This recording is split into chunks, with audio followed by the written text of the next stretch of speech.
अस्सलामुअलैकुम नाजरीन, शाहिद चौधरी ऑफिशियल के साथ मैं हूं आपका मेज़बान अब्दुल्ला तनवीर। नाजरीन, आज से 3 दिन पहले मैंने एक प्रोग्राम जो था वो किया था, एक वाक़या रिपोर्ट किया था जिसमें ना चाहते हुए हमें ये कहना पड़ रहा था कि एक बहनोई के हाथों अपनी साली का कत्ल कर दिया जाता है। और मैंने एक बात वाज़िया की थी कि जो बहनोई का रिश्ता है हमारे माशरे में इसको बड़ी अहमियत दी जाती है, और खुसूसी तौर पर जो बड़ा बहनोई होता है, यानी कि जो हमारे घर का सबसे बड़ी फ़र्द जो होती है, यानी कि जो बेटी होती है, उनके जो हस्बैंड होते हैं, उनको एक बड़ा मुकाम दिया जाता है, बड़ा दर्जा दिया जाता है। लेकिन इस तरह के वाक़यात क्या रीज़न है, बढ़ते चले जा रहे हैं। अब नाज़रीन, जो नई पेशरफ्त भी सामने आई है केस के हवाले से, वो ये है कि वो जो बहनोई था, इकराम नामी जो कातिल था, ये आयशा को बार बार कह रहा था कि मैंने टिकट्स भी बुक करवा लिए हैं, तुम मेरे साथ चलो, हम कराची जाएंगे, उधर अपार्टमेंट में रहेंगे,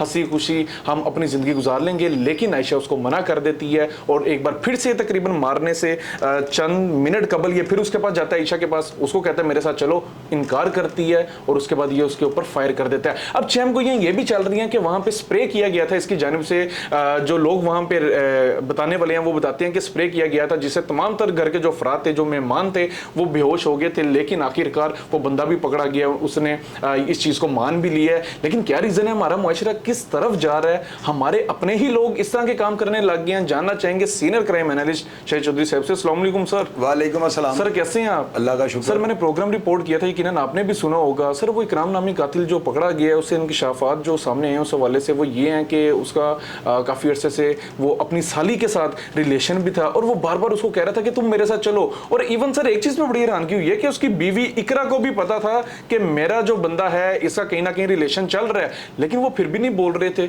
आप क्या समझते हैं सर, मुआशरा किस तरफ जा रहा है? आप ये रिलेशन का लफ्ज़ इस्तेमाल करते हैं ना, आप हमेशा हर प्रोग्राम में कोई ना कोई पढ़ा लिखा लफ्ज़ ले आते हैं। यहाँ पे आप ये लफ्ज़ अगर कहें ना कि वो अपनी साली के साथ मुंह काला करता था, तो पब्लिक फौरन जो है ना, ऑडियंस समझ जाएगी।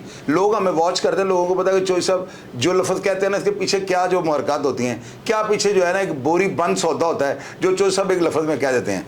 ये मुंह काला कर रहा था। अब्दुल्ला देखें, अगर इस घर में इसकी शादी हुई थी, इसकी बीवी वहाँ पे मौजूद थी, इसकी बहन जो है ना, यानी इसकी वाइफ की बहन जो है, वो रिश्ते में इसकी बहन लगती है। ऐसी है सर। और बहनोई जो होता है ना, बड़ा हो या छोटा, वो बाप का दर्जा रखता है, उसकी बड़ी रिस्पेक्ट होती है घरों में।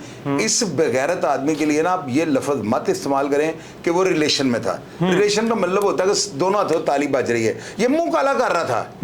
बेशक अगर ये इस हद तक बढ़ा है, लोग वाक़े को रिपोर्ट कर रहे हैं, मैंने तमाम सोशल मीडिया के प्रोग्राम्स को देखा है, मुझे यही चीज़ जो है ना, इसका अंदाज़ा हो रहा है कि ताली जो है दोनों हाथों से बज रही थी। उस औरत ने जो मर गई है आयशा, उसने लाजमी इसको कोई ना कोई प्रोटोकॉल दिया होगा, कोई ना कोई ऐसी चीज उसको दिखाई होगी जो वो इस हद तक चला गया। बच्ची थी 23 साल, अभी उसकी उम्र थी सर। यार 23 साल की बच्ची होती है कैसी, फिर वही पढ़ी लिखी बात। और 23 साल की बच्ची नहीं होती, बच्ची होती है 7, 8, 10 साल की। अभी 13, 14 साल की बच्चियां नहीं, वो आपसे ज्यादा समझदार है। इस लड़की ने जो है ना कोई उसके साथ ऐसा कोई मनफी कोई मुलाकात का सिलसिला रखा होगा कि वो बंदा इस हद तक गया है। वरना मैं नहीं मानता हूं कि अगर एक लड़की कोई रिस्पॉन्ड ना दो तो बहनोई इसको कहे मेरे नाम कराची चल। ये कोई ना पीछे की कोई ना कोई ऐसी ईटी सीटी इनकी रली हुई थी, कोई ना कोई ऐसी इनकी जो है ना मशावरत हुई थी, प्लान इन्होंने किया हुआ था।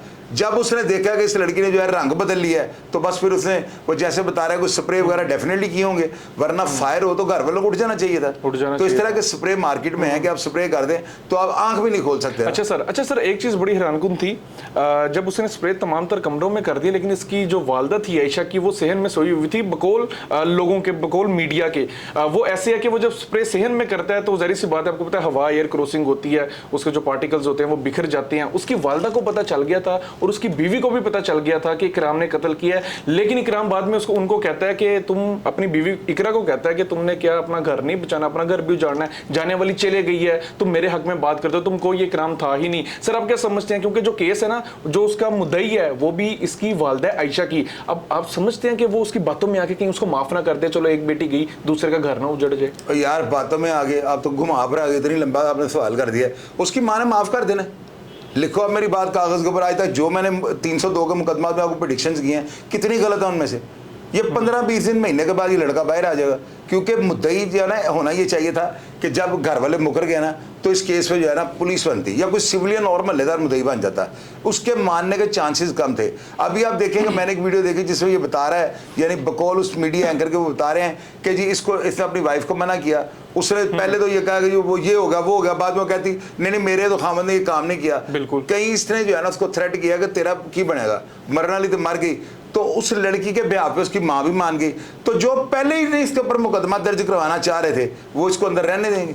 देख लीजिए, महीने 15 उसके चलीसा से पहले ही लड़का उसका भाई कह रहा है लेकिन सर के मतलब हम केस की पैरवी नहीं छोड़ेंगे, हम चाहेंगे कि इसको सजा मिलनी चाहिए, मंतकी अंजाम तक जाए। लेकिन सर इसका जो भाई है उसका मैं बयान सुन रहा था, उसने कहा था कि पहले ऐसी था कि नामालूम अफराद आते हैं, बकौल उसके भाई के लिखवाया गया था, लेकिन बाद में जब उसके भाई ने जोर दिया तब कहीं जाके उसकी वालदा मानी और अपनी मुद्दईयत में उसने ये जो FIR है ये कटवा दी है। भाई तो कह रहा है कि हम इंसाफ चाहेंगे। सर पता है क्या, ये FIR कटी हुई थी नामालूम, आपको मैं क्लियर करता हूँ ना। आगे तरमीमा बयान के अंदर जब दबाव बढ़ा है ना इस खानदान के ऊपर और पता लग गया कि बात खुल गया तो कहीं हम सारे ना पकड़े जाए, पुलिस इन्वेस्टिगेशन के लिए हमें थाने ना ले जाए, फिर इन्होंने तरमीमा बयान देके जो है इसकी वालदा वो मुद्दई बन गई है। अब्दुल्ला आप ये यकीन कर लो कि ये 15 से 20 दिन बाद ये कत्ल मिट्टी हो जाना है।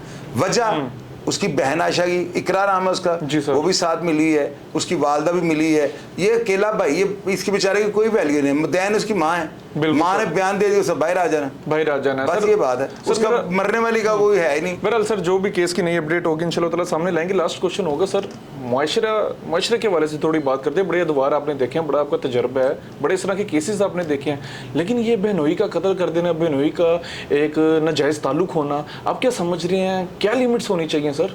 आपने तो ये केस देखा ना, मेरे पास दर्जनों मिसालें हैं। ये जो रिश्ता है ना, ये हमेशा मैंने कई ऐसे लोग देखे हैं कि जिन्होंने शादी की है, उनको पता हमारी छोटी के साथ या बड़ी के साथ शादी नहीं हो सकती, उन्होंने किसी ऐसी उस घर की लड़की के साथ शादी कर लिया, लेकिन नज़र उनकी जो है ना किसी और पे। दर्जनों मिसालें हैं। मैंने ये पहला वाकया, ये तो अब सोशल मीडिया का दौर है, छोटी सी बात छींक मारे वो भी कैमरे पे आ जाती है, तो ऐसे वाकयात होते रहते हैं। वो दबाए जाते हैं, उनको लोग वो जो है ना वो जो है यानी तबाही मौत करार देकर उनको जो है दफना देते हैं कि यार बाकी के घर जो बर्बादी से बच जाए। अदरवाइज ये रिश्ता जितना मुकद्दस है ना उससे 100 गुना ज्यादा बगैरती का है। बिल्कुल, ये बात याद रखिएगा। क्या बात है सर। नाजरीन ये बहरहाल हमारा प्रोग्राम था आज का आयशा केस के वाले से। लेटेस्ट अपडेट यही है कि जो केस की FIR की मुद्दई है उसकी वालदा है, उसके भाई का तो यही कहना कि हम इंसाफ के मतलूब है, हम इंसाफ चाहेंगे, लेकिन जो मुलजिम है इकराम कहा जा रहा है उसका बड़ा पुराना रिलेशन था इसके साथ और उसकी बेबी चाह रही थी कि हम इसको बचाएं। लेकिन खुदारा एक बार मेरे उसके भाई से भी, अगर वो हमारा प्रोग्राम देख रहे हो, दरख्वास्त होगी कि खुदारा एक बहन का तो चलो घर जो था वो आप समझ लें कि उसको घर बसाने से पहले ही उसको दूसरी दुनिया में मुंतकिल कर दिया, लेकिन आप खुदारा इसको माफ ना कीजिएगा क्योंकि ये इतना हाईलाइटेड केस हो चुके हैं और ये इतना शर्मिंदगी की हम लोगों के लिए बात है कि हमारे पाकीज़ा रिश्ते, सर की बात बड़ी अच्छी थी कि पाकीज़ा रिश्ते होते हैं, लेकिन पाकीज़ा रिश्तों में क्या चीजें चल रही हैं, हमारी समझ से बाहर है, हमारा मुआशरा किस तरफ जा रहा है, हमारी सोसाइटी किस तरफ एक्सपेंड कर रही है, हमारी समझ से बाहर है। नाजरीन प्रोग्राम का फीडबैक जरूर दीजिएगा, कमेंट सेक्शन में लाजमी बताइएगा। इसी के साथ अपने मेजबान अब्दुल्ला तनवीर को इजाजत दीजिए। अल्लाह निगहबान।